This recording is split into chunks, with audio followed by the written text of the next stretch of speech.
السلام علیکم، میں ہوں حسن تیمور جکھڑ اور آپ دیکھ رہے ہیں نظائر نیوز۔ پاکستان کی سیاسی تاریخ بہت سے نصیب و فراز سے بھری ہوئی ہے اور اس میں کچھ ایسے واقعات بھی ہیں جس سے آج تک جو ہمارے نوجوان ہیں، یا میں تو یہ بھی کہوں گا کہ جو ہماری سیکنڈ جنریشن تھی وہ بھی لا علم ہے۔ ایسے ہی واقعات کی ایک پوری سیریز ہے اور ہم آپ کے لیے کوشش کریں گے کہ تمام ایسے واقعات کو آپ کو تاریخی حوالوں کے ساتھ اس دور کے جتنے بھی اس کے ریفرنسز تھے اس کے ساتھ آگاہ کیا جائے۔ تو ہمارے ساتھ موجود ہیں سینئر صحافی اور مختلف اداروں میں عدالت کے فرائض سر انجام دینے والے سینئر صحافی اقبال جکھڑ، ہم ان کو ویلکم بھی کہتے ہیں، اور ان سے ہم پاکستانی تاریخ کے جو مختلف ایسے سیاسی واقعات ہیں، خصوصاً میں سیاسی قتل کی بات کروں گا، جو مختلف سیاسی قتل ہوئے ہیں ان کے اوپر ہم ایک پروگرام کی پوری سیریز کرنے جا رہے ہیں۔ تو ہم ان کو ویلکم کہتے ہیں اور شروع کرتے ہیں۔ سب سے پہلے آپ کو خوش آمدید، ہمارے پروگرام میں وقت دینے کے لیے بہت شکریہ۔ اور سب سے پہلے آپ مجھے تھوڑا سا اپنا تعارف بتائیے گا کہ آپ کو صحافت میں کتنا عرصہ ہو چکا ہے اور آپ نے آج تک پاکستانی جو صحافت ہے اس میں کیا نشیب و فراز پائے ہیں؟ تھینک یو ینگ مین، میں آپ لوگوں کا بھی مشکور ہوں کہ آپ نے ایک نیا اور اچھا سلسلہ جو ہونا چاہیے اور آنے والی نسلوں کو خاص طور پر پتہ ہونا چاہیے کہ ہمارے دیش کے ساتھ کیا کیا کھلواڑ ہوتے رہے جی، تو اس کے لیے آپ نے میرا انتخاب کیا، میں اس کے لیے آپ کا مشکور ہوں۔ میں نے باقاعدہ عملی صحافت کا آغاز، ویسے شوق تو مجھے بہت بچپن سے تھا کہ ہمارے والد صاحب ریگولر اخبار پڑھتے تھے، ان سے ہمیں عادت پڑی۔ بعد میں میرے بڑے بھائی بہت بڑا نام رہے ہیں جرنلزم میں بھی، بعد میں وہ بیوروکریسی میں چلے گئے تھے، تو ان سے انسپائریشن بھی، سو یہ گھر سے میرا سبق شروع ہو چکا تھا۔ لیکن باقاعدہ عملی طور پہ میں نے جمعہ 25 مارچ 1969 کو نوائے وقت جوائن کیا ایز آرٹیکل رائٹر۔ ٹھیک ہو یہ گیا، آج سے 54 برس پہلے میرا عملی صحافت میں پہلا قدم تھا۔ ٹھیک ہو گیا۔ اچھا، اب میں آتا ہوں، ابھی ویسے تو اگر ہم ترتیب آ رہے ہیں تو یہ سلسلہ شاید 1948 یا 1951 سے ہی شروع ہو جائے گا سیاسی قتل کا، جی جی، لیکن پھر بھی میں آج آپ سے ریلیونٹ جو اس موقع پہ ریلیونٹ ہے، میر مرتضیٰ بھٹو کے قتل کے حوالے سے پوچھنا چاہتا ہوں کہ وہ کیا واقعہ تھا، کچھ اس کے بارے میں ہماری نوجوان نسل کو گائیڈ کریں۔ وہ کیسے ہوا، اس کی وجوہات کیا تھی، قاتل کون تھا اور پکڑا کیوں نہیں گیا؟ آپ نے اچھا انتخاب کیا، سپٹمبر میں ہی چونکہ ان کا مرڈر ہوا تھا، ورنہ باقی ہم ترتیب آ رہے ہیں تو حضرت قائد اعظم سے بات شروع ہوئی۔ جی بالکل، سپٹمبر کے حوالے سے سب سے بڑا سانحہ جو قومی تاریخ کا تھا وہ میر مرتضیٰ بھٹو کا قتل تھا، اور ایک ایسے وقت میں وہ قتل ہوا جب قوم کو اس لیول کے لیڈر کی ضرورت تھی، زیڈ بھٹو کی ریوائول درکار تھی۔ اس وقت میر مرتضیٰ بھٹو کو بھی انہی قوتوں نے مارا جنہوں نے ان کے والد کو مارا، جنہوں نے ان کی ہمشیرہ کو بعد ازاں قتل کیا، جنہوں نے میر شاہ نواز کو فرانس میں قتل کروایا۔ اور مزید اس کو آج تو بچہ بچہ سمجھتا ہے، گلوبل ولیج میں ہم رہ رہے ہیں، کہ جس قوت نے عالمی اجارہ داری کے لیے امریکہ میں کینیڈی خاندان پورا اسی طرح قتل کروایا، ہمارے پڑوس میں اندرا گاندھی کا نہرو کی پوری فیملی ختم کروائی، بالکل، اور پاکستان میں بھٹو فیملی قتل کروائی۔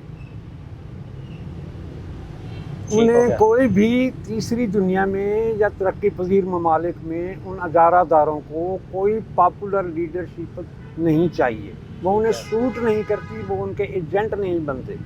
ٹھیک ہے۔ تو آپ میر مرتضیٰ کا جو قتل کا واقعہ تھا وہ آپ نے گزشتہ دنوں لکھا بھی ہے، وہ کچھ بیان کر دیں، وہ کس طرح ہوا تھا، کیا وہ ہوا اس حوالے سے کہ میرا ایک ذاتی تعلق بھی تھا، جی، بطور جرنلسٹ تو ظاہر ہے کہ ہر پولیٹیشین کے ساتھ تھا، اور جیسے میڈیا میں ایک بڑا وہ مشہور ہو گیا ہے عباس اطہر مرحوم کا ایک فقرہ کہ ہر خبر پر نظر۔ جی، میڈیا پرسن کو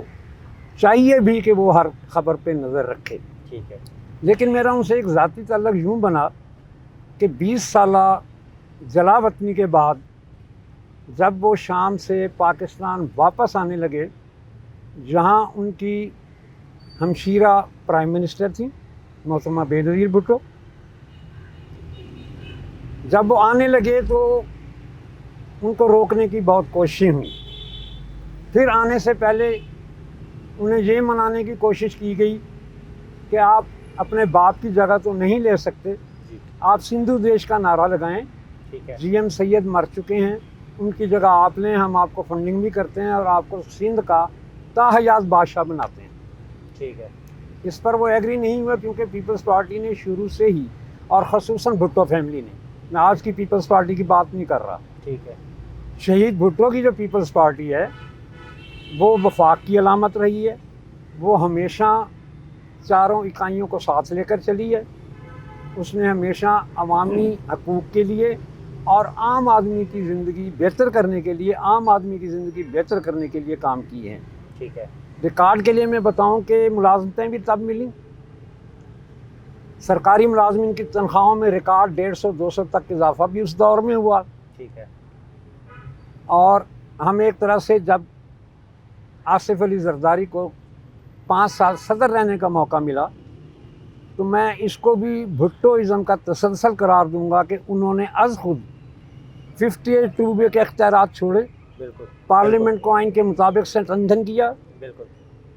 حت الوسع جو پاسبل تھی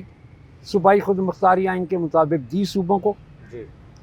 ایون پختونخوا کو بھی نام انہوں نے دیا، بالکل، گلگت بلتستان کو الگ شناخت دی، آئینی صوبہ بنایا، بالکل، اس طرح سے بہت سے اقدامات گنوائے جا سکتے ہیں۔ ٹھیک ہے، تو میرا ان سے ذاتی تعلق یوں بنا کہ جب وہ واپس آنے لگے تو ایک عبوری ڈھانچہ تشکیل دیا گیا، اس کا نام رکھا گیا شہید بھٹو کمیٹی، ٹھیک ہے، پارٹی بعد میں ہوا تھا۔ ٹھیک ہے، شہید بھٹو کمیٹی وہ عارضی سیٹ اپ تھا کہ جب مرتضیٰ آ جائیں گے وہ پورے پاکستان میں رابطے کر کے نئی باڈی اناؤنس کریں گے، تب تک یہ عبوری کونسل کام کرے گی۔ ٹھیک ہو گیا، تو اس میں پنجاب میں آغا نوید مرحوم بہت بڑے دانشور، ان کے بھائی آغا ندیم ہائی جیکنگ کیس میں بھی کابل والے میں نامینیٹ تھے، ٹھیک ہے، تو ان کی بڑی خدمات ہیں مرحوم کی، وہ پنجاب میں کنوینر بنائے گئے۔ پنجابی میڈیا گروپ کے چیئرمین ہیں موجودہ مدثر اقبال بٹ، جی جی، انہیں جنرل سیکرٹری بنایا گیا اور مجھے صوبائی سیکرٹری اطلاعات کی ذمہ داریاں ملیں۔ ٹھیک ہو گیا، اسی حیثیت میں میر صاحب کے آنے سے پہلے لاہور میں میں نے ان کی ٹیلی فون ایک پریس کانفرنس کروائی ٹھیک ہو گیا، جس میں بین الاقوامی میڈیا، قومی میڈیا اور مقامی میڈیا کی کثیر تعداد نے شرکت کی اور کم و بیش پوری دنیا میں وائرل ہوا۔ اس کے 2 ہفتے بعد میر صاحب کراچی تشریف لائے، ہم ان کے آنے سے پہلے ہی پنجاب کے جو عبوری عہدیدار تھے 70 کلفٹن پہنچ چکے تھے کراچی۔ ٹھیک ہو گیا، ہمیں وہاں 1 ہفتے سے بھی زیادہ قیام کا موقع ملا، اس دوران وہ آئے بھی، ہم ان کے استقبال کے لیے گئے، ہمیں گرفتار بھی کیا گیا، لیکن وہ عارضی تھا، چند گھنٹے بعد ہمیں چھوڑ دیا گیا ٹھیک، اور کوئی ہم پہ ٹارچر بھی نہیں ہوا، ٹھیک، لیکن ہمیں ڈیٹین رکھا گیا۔ اوکے اوکے، ان 5-10 دنوں میں ہمیں مادر جمہوریت محترمہ نصرت بھٹو اور محترمہ بے نظیر کی بہن صنم بھٹو، ان کے خامند ناصر صاحب اور ملک بھر سے آنے والے بھٹو کے ہر عمر کے جہالے سے ملاقات کا موقع ملا۔ ٹھیک ہو گیا، بطور جرنلسٹ میرے لیے وہ بہت اچھا موقع تھا، بہت کچھ وہاں دیکھنے کو، سیکھنے کو، سمجھنے کو ملا۔ ٹھیک ہے، اپنی آمد کے کچھ عرصے بعد میر صاحب نے ملک گیر رابطہ عوام مہم شروع کی، ٹھیک ہو گیا، پارٹی سے ناراض ہونے والوں کو منایا، تمام پرانے ورکر سے ملے اور پورا ایک انہوں نے فریم ورک بنا لیا کہ پورے پاکستان میں پیپلز پارٹی کو کیسے ریوائیو کر کے زیڈ اے بھٹو کے جوش اور ولولے والے اور اس جوش ولولے والی پارٹی بنانا ہے جو 10 اپریل 1986 کو لاہور میں بے نظیر کا استقبال کرنے آئے تھے۔ ٹھیک ہو گیا، وہ اس میں کافی حد تک کامیاب رہے، ٹھیک ہے، ان کے گرد ایجنسیوں کا گھیرا بھی تنگ ہوا، لیکن وہ اپنی راہ سے، اپنے مشن سے ہٹائے نہ جا سکے۔ ٹھیک ہو گیا، پھر یہ نادیدہ قوتوں نے اور میں یہ کہوں گا کہ عالمی گنڈے نے ٹھیک ہے، یہ اسائنمنٹ ہماری بیوروکریسی میں موجود کالی بھیڑوں کے سپرد کی۔ ٹھیک، یہ ٹاسک سونپا گیا D I G Karachi doctor Shoaib Suddle کو،